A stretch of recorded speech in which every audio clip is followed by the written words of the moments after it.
Antes de la llegada de los españoles al Nuevo Mundo, florecieron en Mesoamérica civilizaciones que lograron grandes avances en la agricultura. Conformaron majestuosas ciudades y establecieron una clara estratificación social. El México de hoy es producto de ese legado prehispánico y muchos de sus rasgos culturales son herencia de esa tradición milenaria.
El poblamiento de América comenzó hace unos 490.000 años, cuando el descenso de las mares, producto de la era glaciar, permitió el paso de oleadas de humanos provenientes del norte de Asia. Una de las primeras historias que se pueden recuperar sucedió hace unos 9.000 años, cuando las bandas de cazadores del Valle de México conducían mamuts a la orilla pantanosa del lago para cazarlos. Cierto día, una mujer de aproximadamente 25 años y 1,5 metros de estatura sufrió una caída y quedó sepultada en el lodo con el rostro hacia el suelo.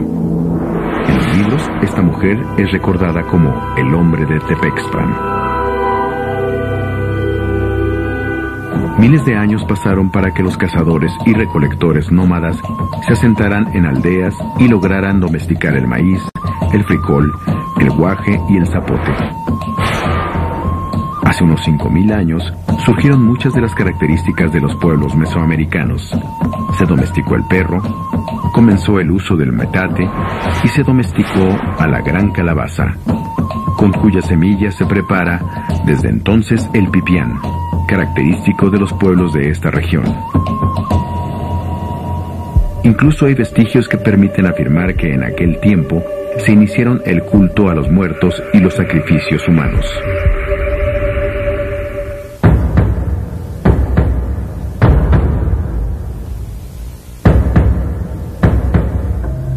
Suele considerarse al año 2500 a.C. como el origen de la historia mesoamericana. Se generalizó la vida sedentaria, surgió la cerámica y la mayoría de la población comenzó a vivir en aldeas formadas por un grupo de casas alrededor de un patio, patrón que sobrevivió a la conquista. Por aquella época surgieron también pequeñas villas que alcanzaron miles de habitantes, entre las cuales se dio un importante intercambio comercial. En los siglos siguientes, las aldeas se multiplicaron y en ellas se realizaron primitivas obras hidráulicas que propiciaron el aumento de la productividad agrícola y en general de la población. Las sociedades evolucionaron hacia una mayor jerarquización y especialización del trabajo. Surgió entonces un repertorio de imágenes simbólicas que usualmente identificamos como olmecas, la representación constante del jaguar asociado a la figura humana, las grandes mesas de piedra o mampostería, o los rostros con ojos rasgados, cejas flamígeras y labios prominentes que en algunas ocasiones dejan entrever unos colmillos feroces. Todo ello a partir del uso frecuente de la jadeíta y otras piedras verdes. Hoy sabemos que los rasgos culturales y estilísticos propios de lo llamado olmeca surgieron de manera más o menos simultánea en varias regiones. Los sitios urbanos de mayor envergadura, complejidad y con la mayor presencia de escultura y otras imágenes características de lo olmeca se ubicaron en la zona del Golfo. En San Lorenzo, Las esculturas de mayor tamaño son los tronos, desde los cuales los gobernantes presidieron ceremonias religiosas y donde tal vez atendieron asuntos de gobierno. Las imágenes talladas en los gigantescos asientos revelan la pertenencia a cierto linaje particular. A la caída de esta ciudad, la venta fue su auténtico relevo. Ahí floreció una civilización que continuó la excelente tradición escultórica y construyó la primera pirámide mesoamericana, formada por un gigantesco cono de tierra ondulante. Aún hoy día, impresionan las enormes distancias recorridas desde el norte de Veracruz a fin de obtener la materia prima de las colosales esculturas, para lo cual se utilizaron todos los medios a su alcance, como material rodante o embarcaciones.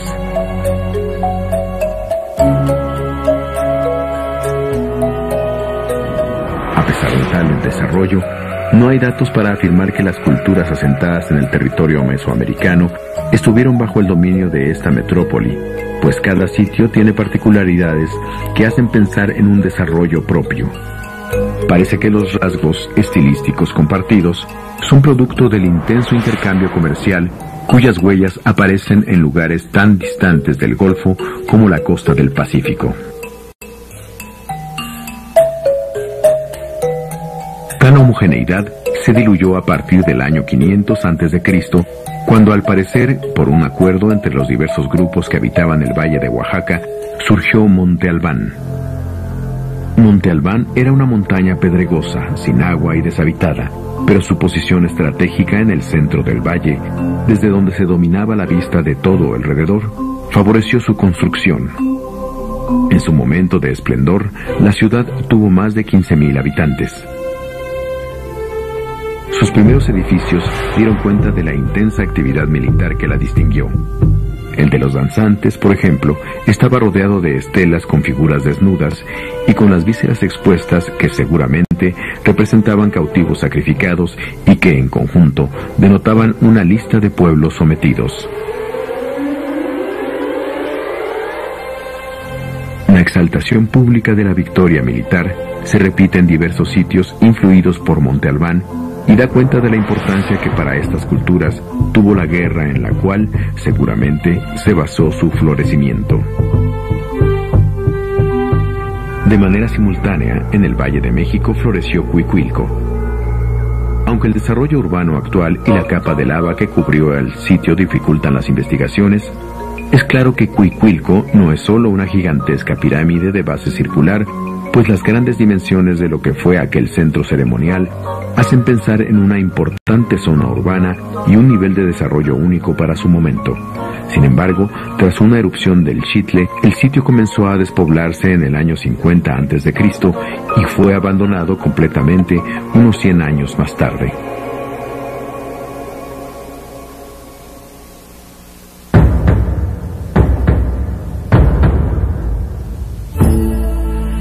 En el primer siglo de nuestra era, en la zona del Valle de México, se consolidó el gran imperio de Teotihuacán, centro político y religioso de la región, cuya influencia y fuerza militar no habían sido vistas en Mesoamérica. En ese entonces se construyeron las pirámides del Sol y la Luna, la calzada de los muertos y el templo de Quetzalcóatl,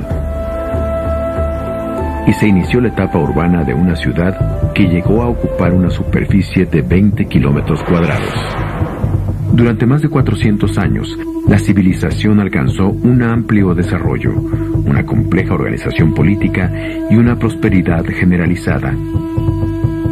La mayoría de la población ocupó multifamiliares de mampostería y muy pocos vivieron en chozas de adobe. Las familias se reunieron en barrios agrupados en distritos donde se aprecia una sociedad jerarquizada y organizada en torno a las actividades artesanales, aunque no se descarta la participación común en actividades agrícolas. Teotihuacán contó con una importante infraestructura urbana como vivienda sólida, calles pavimentadas y comercio bien organizado. De la clase dirigente solo se conoce su afinidad con Quetzalcóatl como suprema divinidad protectora, pero es posible que su poder se haya fortalecido por la presencia de las majestuosas obras públicas. De lo que sí hay amplia evidencia es de la inmensa influencia que alcanzó Teotihuacán en territorio mesoamericano, a través de lo cual aseguraron el influjo de materias primas para su producción artesanal y la supervisión de importantes rutas de flujo comercial. Las regiones de intercambio donde ejercía su dominio incluyen zonas agrícolas del Estado de México y el Valle de Toluca, e incluso zonas tan distantes como la región de los Tuxtlas en el sur de Veracruz. A través de la diplomacia o de la fuerza militar, la relación entre los pueblos mesoamericanos fue intensa. Realizaron intercambios comerciales e influyeron con su creación artesanal a los habitantes de las regiones mayas o las del Valle de Oaxaca. De esta relación queda constancia en los estilos constructivos y en la cerámica.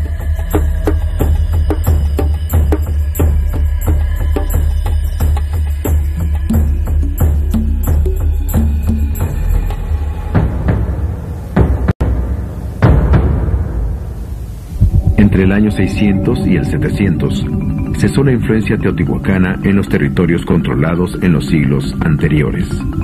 Emergieron nuevas ciudades con un papel más activo en los intercambios regionales, con lo cual comenzó un nuevo periodo en el mundo mesoamericano, pues la extinción del predominio teotihuacano fue de particular importancia para el avance de la cultura maya. Desde poco antes del año 600 de nuestra era, las ciudades mayas se volvieron más prósperas y su arquitectura, escultura y la manufactura de objetos suntuarios y rituales alcanzaron una variedad y riqueza sin precedentes. Algunas de las principales ciudades mayas tuvieron su etapa de mayor florecimiento a lo largo del siglo VII. Tal es el caso de Palenque, al pie de la Sierra Chiapaneca, Tikal, en el Petén, Calakmul, al sur de la península de Yucatán. Esta etapa histórica es una de las mejor conocidas, pues los mayas desarrollaron un tipo de escritura capaz de reproducir el discurso oral y utilizaron un sistema de fechamiento muy preciso. De los mayas se conocen muchos relatos sobre historias de gobernantes, templos y guerras, y poco a poco, mientras se desarrolla la lectura de inscripciones, surgen detalles que revelan fechas particulares de reyes, hablan de construcciones y despejan incógnitas sobre el porqué de una construcción o sobre el protagonista de un entierro suntuoso. Una señal del poder de los señoríos mayas se aprecia en su influencia en el México central, particularmente en dos importantes ciudades, Cacaxtla y Xochicalco. En la célebre pintura mural de Cacaxtla se detecta la influencia de varios estilos y regiones, pero ante todo el estilo de las pinturas, la composición de los temas y el tratamiento de los personajes es maya.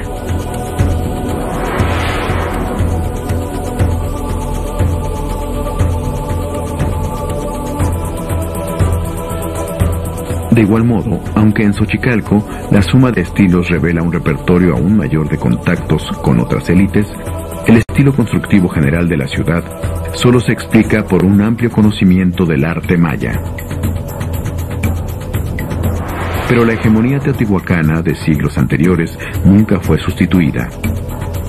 Más que un poder central, en este periodo hubo una compleja red equilibrada sobre dominios regionales, pues los 3 siglos de esplendor maya coinciden con un periodo de intensa actividad militar que generó constantes reacomodos en los equilibrios entre señoríos. Muchas ciudades cayeron devastadas o exhaustas. En otras, los campesinos le dieron la espalda a los gobernantes y bastó que se internaran unos meses en la montaña para que la nobleza quedara sin sustento.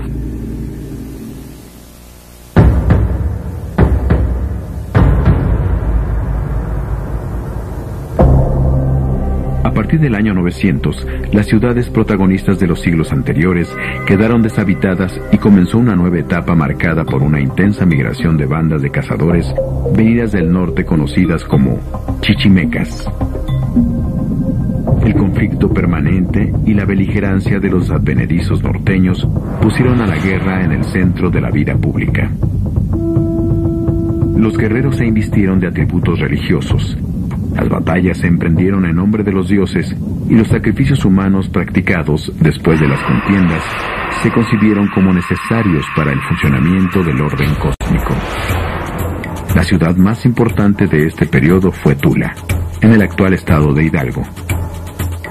Allí se mezcló la audacia guerrera de algunos chichimecas con la tradición nahua, antigua heredera de Teotihuacán. En Tula el guerrero toma el lugar central y los principales edificios se decoran con representaciones de jaguares, coyotes y águilas con corazones sangrantes en el pico. Las canchas de juego de pelota cobran gran relevancia, tal vez por ser el escenario de un rito guerrero que concluía con la decapitación de los prisioneros. Tula es la primera ciudad donde se utiliza el zompantli, una gigantesca estructura macabra parecida a un ábaco, donde cada travesaño está formado por un sartal de cabezas humanas. También ahí surge la representación y el culto a Chacmol, que se extenderá ampliamente, al igual que la presencia constante de Quetzalcóatl, el dios mayor de los toltecas.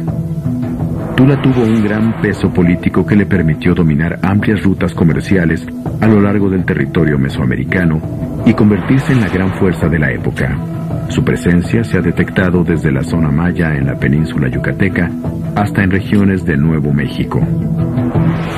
La presencia tolteca es particularmente notoria en la zona maya, en donde por la misma época surge un señorío fundamental en la refundada Chichén Itzá, ciudad cuyo estilo constructivo y motivos ornamentales solo pueden ser explicados en su relación con Tula, pues reproduce muchos de sus elementos característicos.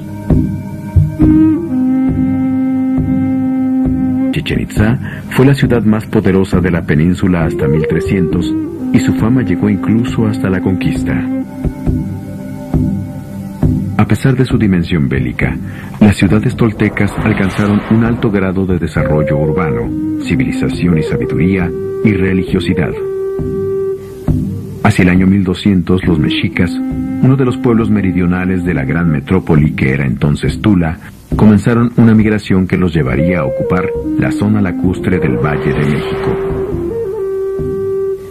Al parecer, en medio de grandes conflictos, cayó Tula hacia el año 1200 e inició entonces la última etapa histórica del México prehispánico, misma que concluyó con la conquista.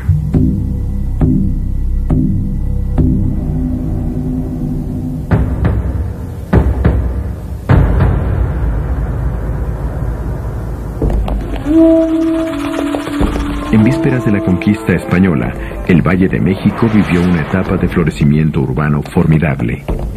Había muchas ciudades populosas de las que los cronistas recuerdan las aglomeraciones de calles y canales y se sorprenden por el bullicio de las plazas del mercado. Chalcoatenco, Xochimilco, Coyoacán, Culhuacán, Iztapalapa, Texcoco, Tlacopan, Azcapotzalco, México Tenochtitlan y México Tlatelolco, además de decenas de villas medianas donde habitaron poco más de 2 millones de personas, cifra superior a la actual población de la ciudad de Puebla, por poner un ejemplo. Este complejo sistema urbano administrado por diversos señoríos fue dominado por los gobernantes de Tlacopan, Texcoco y México Tenochtitlan, integrados en la Triple Alianza, mismas que administró las rutas y plazas de mercado, los diversos compromisos y las redes tributarias sobre pueblos y etnias. La densidad demográfica y la complejidad urbana del Valle de México se basaron en una agricultura próspera, sustentada en el uso generalizado del regadío en tierra firme y en el sistema de chinampas practicado en las islas y en las orillas del lago. Las tierras se abonaron con fango y con excremento de murciélago, y se usaron almácigos, lo que garantizó mayor viabilidad de los cultivos. Los cultivos fueron en esencia los mismos de sus antepasados mesoamericanos: maíz, frijol, calabaza, chile, varios tipos de tomate, chía y amaranto. Además, el lago proporcionó muchos otros recursos, gran variedad de peces, aves, ranas, insectos diversos, serpientes, conejos o venados, además de la sal del fondo de las aguas. En los bosques de la cercanía se cultivó el maguey y se obtuvieron leña y algunos frutales como el tejocote y el capulín.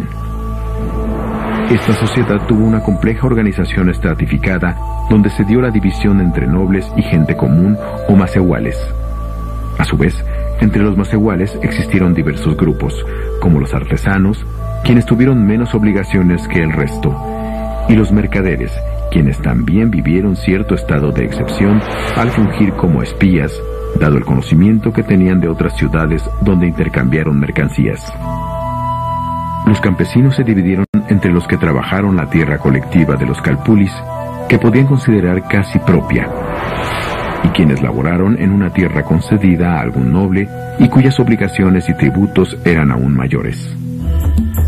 La compleja organización permitió al Tlatoani un control muy claro en una sociedad jerarquizada y corporativa que, no obstante, tuvo excepciones como los vagos, malvivientes, prostitutas y mendigos, quienes estuvieron al margen de la organización social por expulsión o por huir de la autoridad paterna o del castigo de un delito.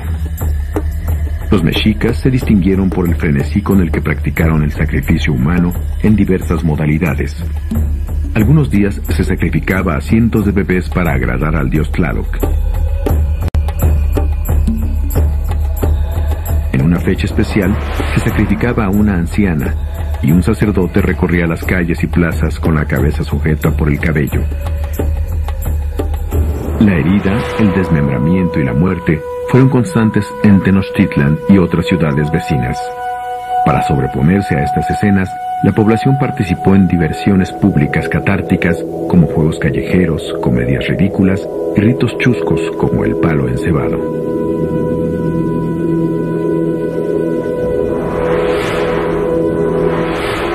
Más allá de su significado religioso, los sacrificios demostraron la fuerza militar.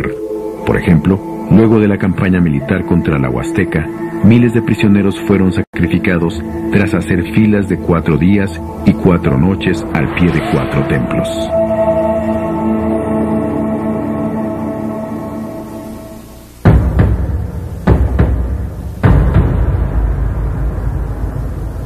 A principios del siglo XVI, en vísperas de la llegada de los españoles a Mesoamérica, el imperio mexica abarcó de costa a costa y de norte a sur, de Querétaro a Oaxaca y hasta algunas regiones de Chiapas. Señoríos prósperos, como los totonacos, con su desarrollo urbano y religioso, recibieron constantemente la visita de los recaudadores mexicas. Sin embargo, muchos se resistieron al dominio de la alianza.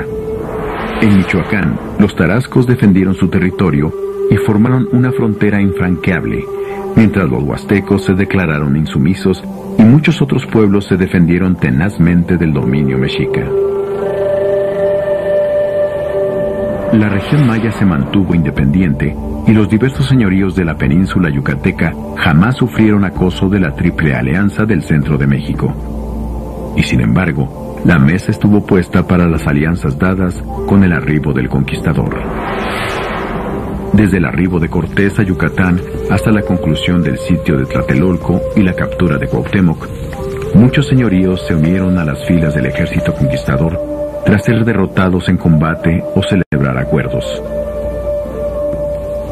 La conquista de Tenochtitlan fue una victoria de tlaxcaltecas, texcocanos, totonacos u otros pueblos indígenas y fue la última guerra del México prehispánico, aunque dirigida por un pequeño grupo extranjero al que le permitió dominar muchos de los territorios controlados por la Triple Alianza.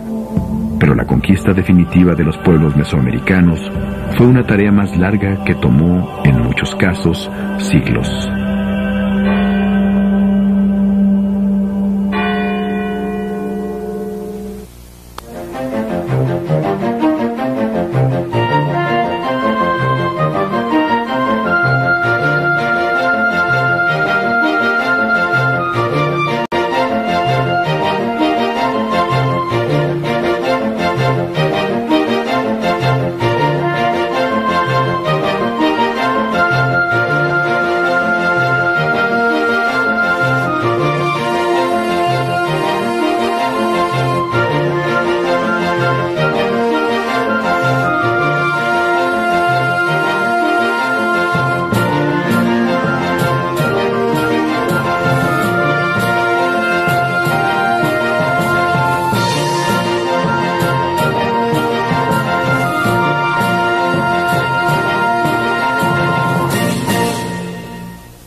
Gran parte del carácter actual de la sociedad mexicana deriva directamente de la llamada época colonial. Etapa marcada por el sojuzgamiento y las relaciones de poder que impone la corona española en el Nuevo Mundo. Durante la colonia floreció también buena parte de la cultura y la identidad que nos hace ser lo que hoy somos.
La época colonial inicia después de la caída de México Tenochtitlan en 1521 y finaliza 3 siglos después con la proclamación de independencia.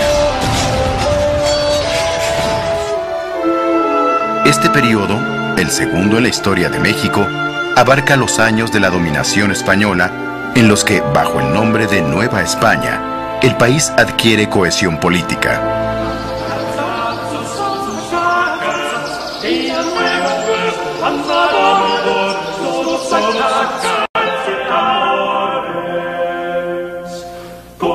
Durante la época colonial se experimentó la dominación junto con la convivencia. La integración de la cosmovisión europea con la indígena se logró a través de la fuerza, pero también del convencimiento. Sin embargo, la forma de vida de los tiempos prehispánicos persistió al lado de las actividades y costumbres de los españoles.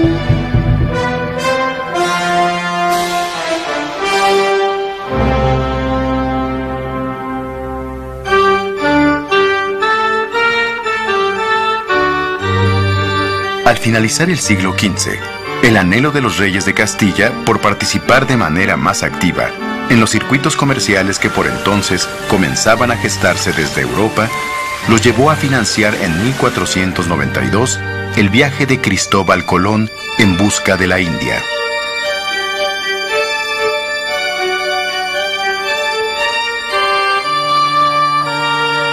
Fue tal el éxito de la expansión que a la vuelta de 2 generaciones, el emperador Carlos V pudo decir que en sus dominios no se ponía el sol. La conquista de Mesoamérica fue la guía para Hernán Cortés, quien en 1519 organizó su penetración en el continente desde Veracruz. Durante la expedición, la visión estratégica y política del conquistador español lo llevó a sumar fuerzas, celebrando alianzas con pueblos enemigos de los mexicas, principalmente con los señoríos tlaxcaltecas.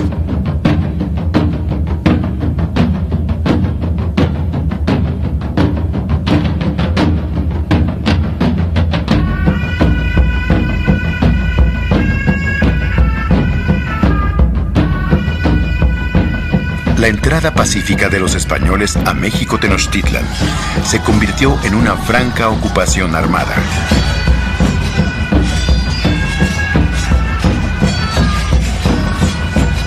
Los conquistadores sometieron y aprisionaron al monarca Moctezuma.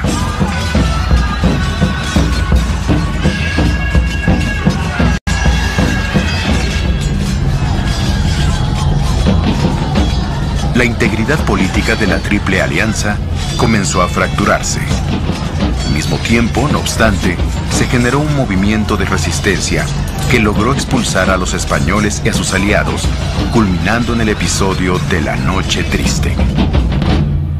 Cuenta Bernal Díaz del Castillo que los soldados españoles entonaron desde entonces este cantar. En Tacuba está Cortés, con su escuadrón esforzado. Triste estaba y muy penoso, triste y con gran cuidado. Una mano en la mejilla y la otra en el costado. Por esos días cundió una epidemia de viruela que causó más de 3 millones de fallecimientos entre la población indígena, lo que resultó en grandes bajas para las fuerzas mexicas. Además, los caballos y armas de fuego de los conquistadores les dieron ventaja. Los españoles sitiaron la ciudad. Y un año después, esta cayó con la captura de Cuauhtémoc, su último rey. Vencidos los mexicas, la guerra se extendió entonces a otros señoríos, contra los que los españoles triunfaron no sin dificultad.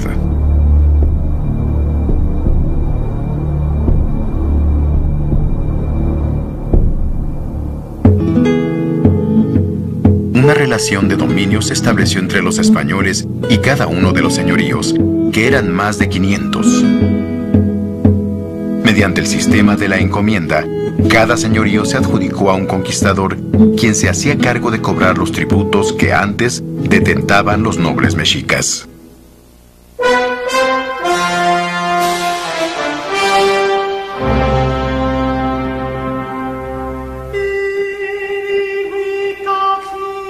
Desde 1530, en el territorio de Mesoamérica, la presencia de los españoles se consolidó al irse reduciendo las actividades bélicas entre conquistadores e indígenas, sobre todo al atenuarse la muy conflictiva pugna entre españoles por el reparto de puestos y posesiones.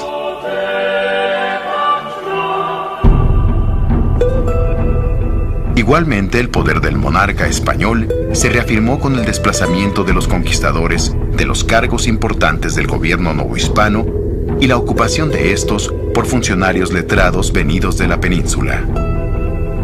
A pesar de los reclamos de los antiguos soldados españoles, la corona se impuso y se hizo representar por un peninsular perteneciente a la nobleza, el virrey. El sistema de cabildos o ayuntamientos castellanos, adaptados a las nuevas condiciones, fue el sistema de gobierno bajo el cual se organizaron los nuevos dominios. La fijación de impuestos por familia y la disposición de concentrar a la población en asentamientos de tipo urbano alrededor de una plaza central dominada por el ayuntamiento y la iglesia fueron medidas efectivas para el control de la población. Otro elemento decisivo para la imposición del dominio español fue la presencia de la Iglesia Católica en los nuevos territorios. El constante arribo de frailes misioneros desde 1522 permitió que se integraran a los pueblos de indios, donde fundaron iglesias destinadas a un santo específico que se convertiría con el tiempo en el patrón de la comunidad.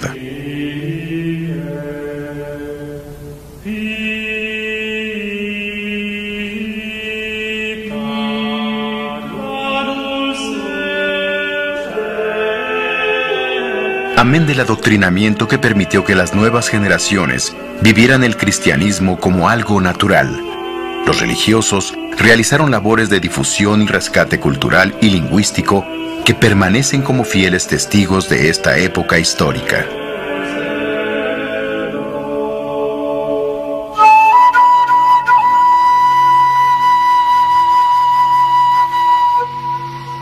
En 1571 se estableció el temido Tribunal del Santo Oficio de la Inquisición, que permaneció durante toda la dominación española en el Nuevo Mundo.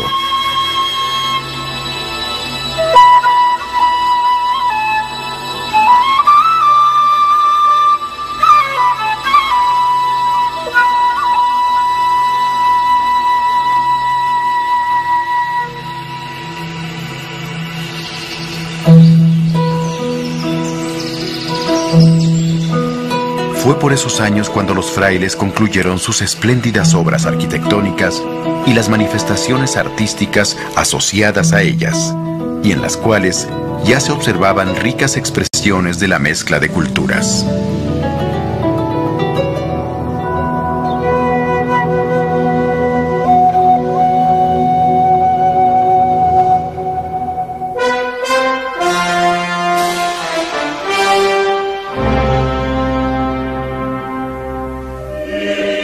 Fray Toribio de Motolinía y Fray Bernardino de Sahagún reafirmaron los aspectos positivos de la obra religiosa de los cristianos al rescatar la vida y el saber de los antiguos mexicanos, con estudios históricos y lingüísticos de gran valor.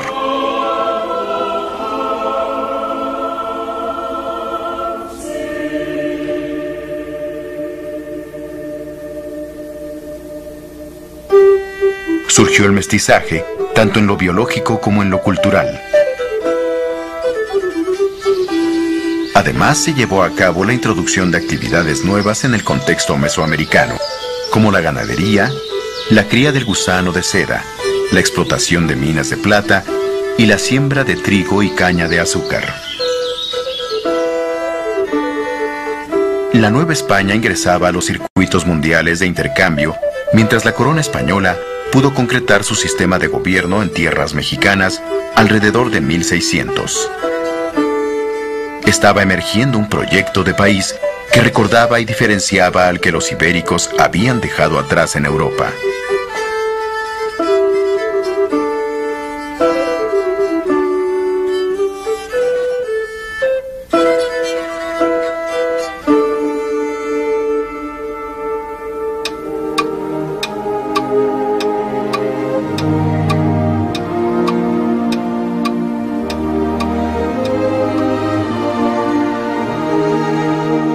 Este periodo se distinguió por su florecimiento cultural. La disponibilidad de fortunas destinadas a la arquitectura, la profusión en las artes plásticas y el ingenio en la literatura y la música descollaron en sus diversas manifestaciones.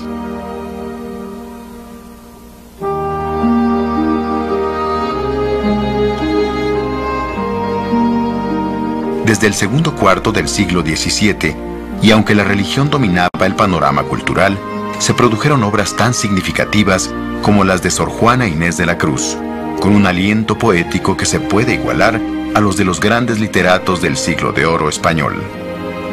Mientras que en el saber científico, la obra de Carlos de Sigüenza y Góngora presentaba nuevos e importantes planteamientos. De esta manera llegaron a la madurez otros elementos culturales con un acento netamente novohispano. La cocina, el vestido, el lenguaje, la música popular y la danza reflejaron la personalidad del mestizaje y de la influencia oriental y africana, presente en la seda y el marfil, la cerámica, los fuegos artificiales y las peleas de gallos.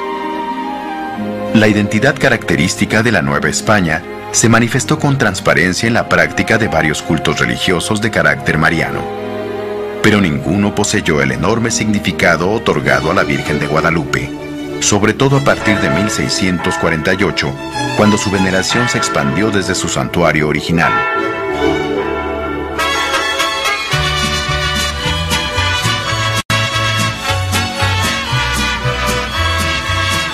Aún hoy el guadalupanismo permanece y se festeja en toda la República.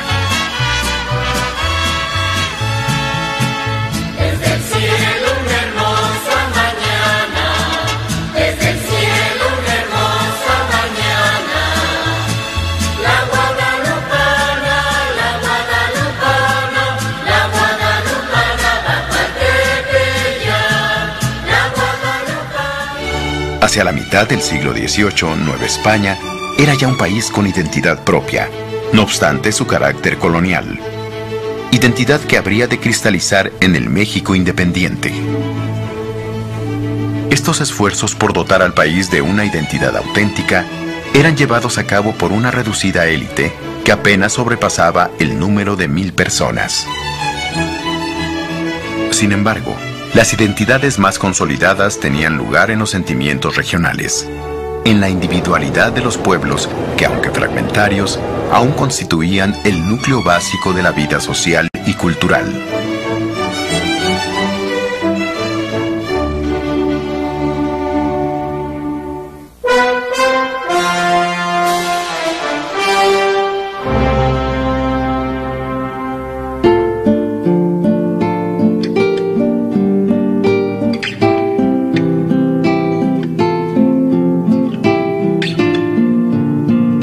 Aunque la población novohispana avanzaba en un proceso de mezcla entre las razas y de pluralidad cultural, en diversos estratos sociales se mantenía la firme separación entre españoles e indios de los primeros tiempos de la conquista.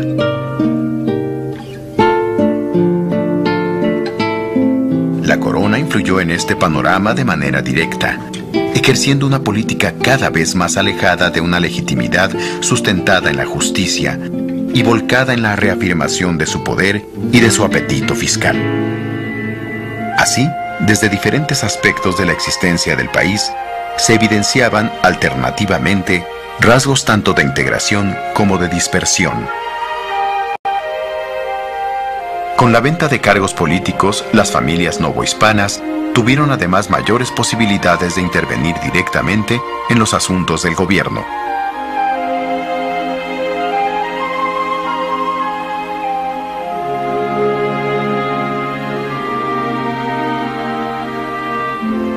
Esto llevó a que durante estos años, los españoles nacidos en Nueva España ascendieran gradualmente hasta obtener mayor influencia tanto en lo administrativo como en lo económico.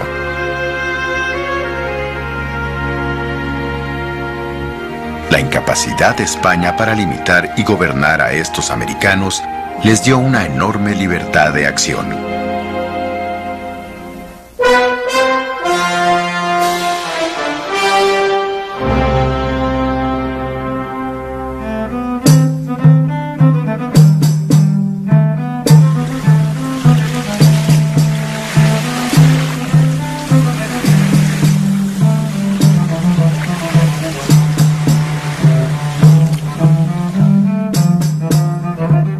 Hacia 1630, y ante el constante asedio marítimo de las potencias europeas emergentes, la plata mexicana dejó de remitirse a España y se destinó a la defensa de otros dominios españoles como Filipinas, Santo Domingo, Florida y Cuba. Casi la mitad de los ingresos fiscales de la Nueva España se destinaron a estos menesteres.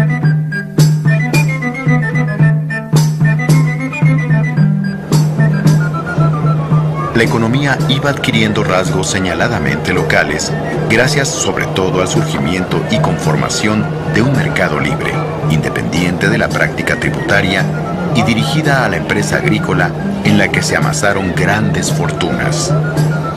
Comenzaron a proliferar las haciendas como una mezcla de propiedad territorial, empresa agropecuaria y asentamiento de la población.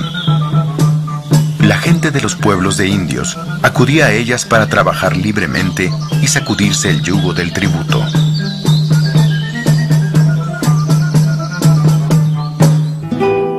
La economía de Nueva España crecía con el fortalecimiento del comercio colonial, su rica producción agrícola y, especialmente, un nuevo auge minero, manifestado en la explotación de la plata en Chihuahua y Álamos, y sobre todo, el descubrimiento de nuevos yacimientos en Guanajuato, Real del Monte y Tasco.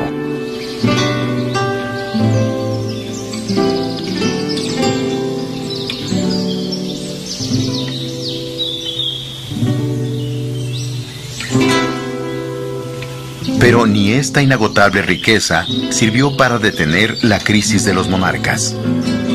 Y pronto, de acuerdo con la política real de venta de oficios públicos, se comenzaron a ofrecer al mejor postor ubicaciones estratégicas dentro del gobierno, como lo fueron las audiencias, las notarías y el cobro de tributos. Rápidamente los criollos mejoraron su posición. No saciada con ello, la corona anunció la posibilidad de poner en venta títulos de nobleza, incrementando la desigualdad y la corrupción en la multiforme sociedad novohispana.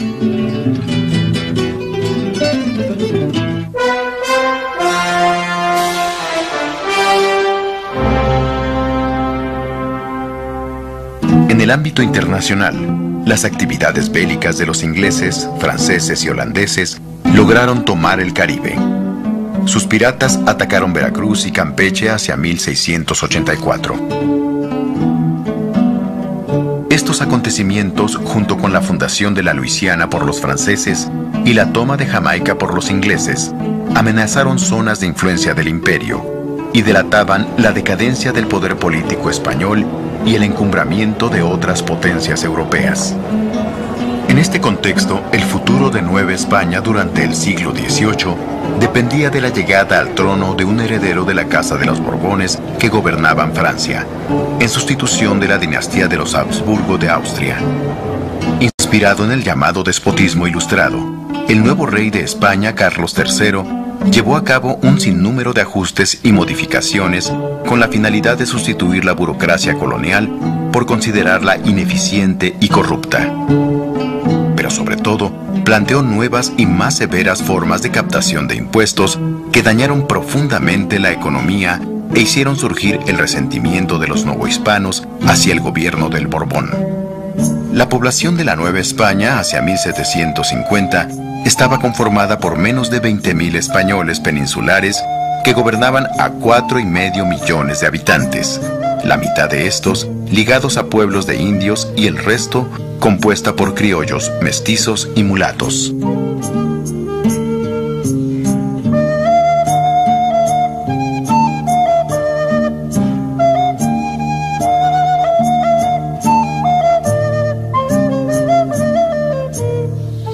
Su configuración continuaba siendo la de un país volcado hacia el interior.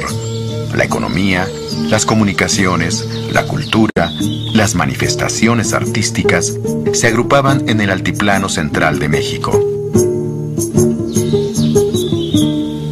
Durante el siglo XVII se había gozado de una relativa autonomía y una buena parte de la riqueza generada había permanecido en suelo colonial.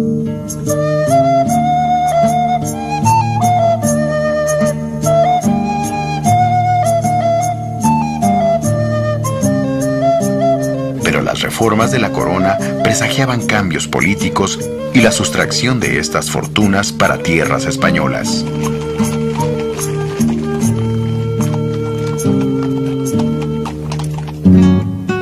Las medidas manifestaban una intolerancia evidente hacia las posiciones que habían alcanzado los criollos en Nueva España. Las recientes disposiciones no tomaban en cuenta que si la vida de Nueva España era rica, lujosa e ilustrada para unos cuantos, para el grueso de la población era angustiosa e incierta, y las nuevas medidas reforzaban la desigualdad. Después de 300 años de dominación, en el fondo de la sociedad colonial existía un intenso malestar causado por las diferencias sociales y económicas. Los diversos elementos que constituían a esta sociedad buscarían en un futuro cercano los medios para acabar con estas profundas desigualdades generadas a lo largo de su historia.